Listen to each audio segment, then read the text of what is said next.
اعوذ باللہ من الشیطان الرجیم بسم اللہ الرحمن الرحیم وعن ابن عمر رضی اللہ تعالی عنہما ان رجلا سألہ فقال انی اصلی فی بیتی ثم ادرک الصلاة فی المسجد مع الامام افاصلی معه قال له نعم قال الرجل ایتهما اجعل الصلاة قال ابن عمر ذلك علیک انما ذلك الى اللہ عز وجل یجعل ایتهما شاء رواہ مالک۔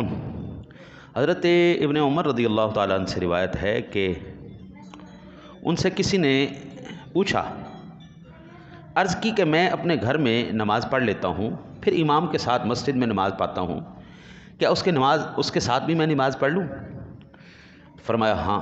اس نے کہا کہ دونوں میں سے اپنی نماز کسے سمجھو، یعنی فرض نماز کسے سمجھو؟ حضرت ابن عمر نے فرمایا یہ تمہارا کام نہیں، یہ تو اللہ عز و جل کا کام ہے، ان میں سے جس سے چاہے نماز بنائے۔ یعنی اس صورت میں میری فرض نماز کون سی ہوگی، جو میں نے گھر میں ادا کی یا امام کے ساتھ آ کے جو پڑھی؟ یہ گفتگو اس صورت میں ہے کہ نمازی نے دوسری نماز میں نفل کی نیت نہ کی ہو، بلکہ مطلقاً نماز کی یا غلطی سے اسے بھی فرض ہی سمجھ کر پڑھا ہو، اس وقت انہوں نے یہ صورتحال پیدا کی، پوچھا۔ خیال رہے کہ بلا سبب دو فرض نمازیں پڑھنا ممنوع ہے، ادھر بھی پڑھ لی ادھر بھی پڑھ لی، یا اس مسجد میں بھی پڑھ لی اس مسجد میں بھی پڑھ لی، دونوں فرض پڑھ لیے، یہ ممنوع ہے۔ اس سے اس ممانعت کی خبر نہ تھی، انہوں نے جو سوال کیا تھا اس بندے کو اس بات کی خبر نہیں تھی کہ دو فرض نمازیں نہیں پڑھتے۔ بعض امام فرماتے ہیں کہ اس صورت میں دونوں نمازوں میں سے ایک فرض ہے ایک نفل، یہ نہیں کہا جا سکتا کہ کون سی فرض کون سی نفل، ان کا ماخذ یہ حدیث پاک ہے، ٹھیک ہے نا جی، دونوں میں سے کون سی فرض ہے کون سی نہیں ہوئی۔ باقی ائمہ کرام فرماتے ہیں کہ فرض نماز، پہلی نماز فرض ہے، دوسری نفل، جو پہلی اس نے پڑھی وہ فرض ادا ہو گئے، دوسری جو پڑھی نفل ہو گئے۔ اور اس حدیث کے معنی یہ ہیں کہ کیا خبر کون سی نماز قبول ہوئی یا نہیں، یعنی اگر بعض مرتبہ ایسا بھی ہوتا ہے کہ ہم وضو کرتے ہوئے نا جی یہ کونیوں کو نہیں خیال کرتے، کونیاں خشک رہ جاتی ہیں، یا پیروں کو دھوتے ہوئے یہ جو ٹخنے ہیں، ٹخنے یہاں سے خشک رہ جاتا ہے، تو یہ تو فرض ہے جی۔ وامسحوا بأیدیکم، ہم جی اپنا اذا قمتم الی الصلاۃ فاغسلوا وجوہکم وایدیکم الی المرافق، ہاتھوں کو کونیوں سمیت دھونا، کونیوں سمیت دھونا۔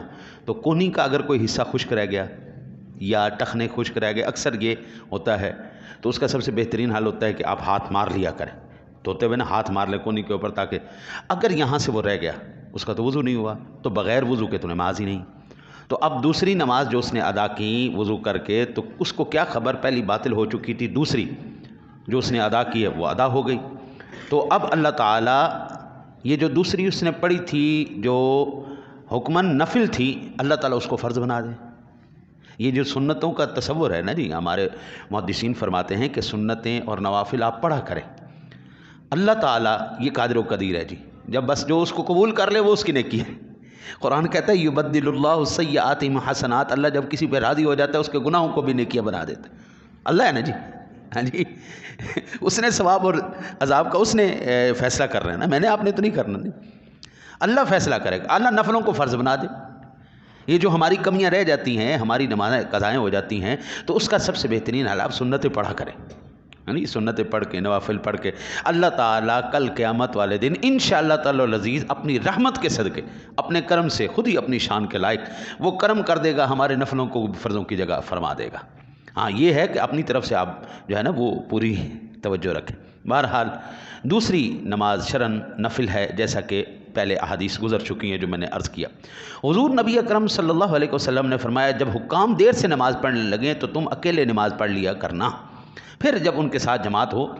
اب یہ میں کہتا ہوں سبحان اللہ، کتنے خوبصورت زمانے کے حضور نے بات کی کہ حکام بھی نمازیں پڑھتے تھے، ہے جی۔ اب یہ جو ہماری جو اسمبلی ہوتی ہے جہاں پہ سارے سیاستدان اکٹھے ہوتے ہیں، یہاں پر نا جی کسی نے آواز اٹھائی، کسی مفتی نے، ایک مفتی بھی ایم این اے ہے، تو انہوں نے آواز اٹھائی کہ جناب تحریک لبیک والوں نے کہ آپ نا نماز کی بریک کریں، آپ نماز کی بریک کیا کریں، یہاں پر ہماری نمازیں قضا ہو جاتی ہیں، زور نکل جاتی ہے، عصر نکل جاتی، مغرب نکل، تو آپ مہربانی کیا کریں نماز کی۔ تو انہوں نے کہا تو اپنی شریعت اپنے کول رکھ، سانو نہ کہے، تو اپنی پڑھنی تو جا پڑھ لے، ٹھیک ہے نا جی. تو لہٰذا اس لیے یہ چیزیں حضور فرماتے ہیں کہ اگر حکام دیر سے نماز پڑھنے لگیں تو تم لوگ کیا کرو، تم لوگ اپنی پڑھ لیا کرو، تم نہ دیر کرو، ان کی مرضی، وہ پڑھیں نہ پڑھیں دفعہ ہوں. اب تم ہم نے سیاستدان کو دیکھا ہی نہیں جمعہ پڑھتے ہوئے. ہاں جی، سال کے بعد عیدوں کی کبھی کبھی آتی تھی ویڈیوز، اب تو وہ بھی نہیں آتی اللہ کے فضل سے. ہاں جی، وہ بھی ختم ہو گیا. عیداں بھی انہوں نے نہیں پڑھنیاں، انہوں نے ان کوئی تعلق نہیں، دین کی، اسلام کی، مسلمان کی، انہوں نے اس نال کوئی تعلق ہی کوئی نہیں. ہاں جی، وہ دھوتے پیتے ہوئے. اللہ تعالیٰ اپنے حبیب کریم علیہ الصلوۃ والتسلیم کا صدقہ آپ کو مجھے حدیث کے مطابق نماز پڑھنے کی توفیق عطا فرمائے. اور کل سے انشاءاللہ 4:15 بجے ہم نماز ادا کریں گے.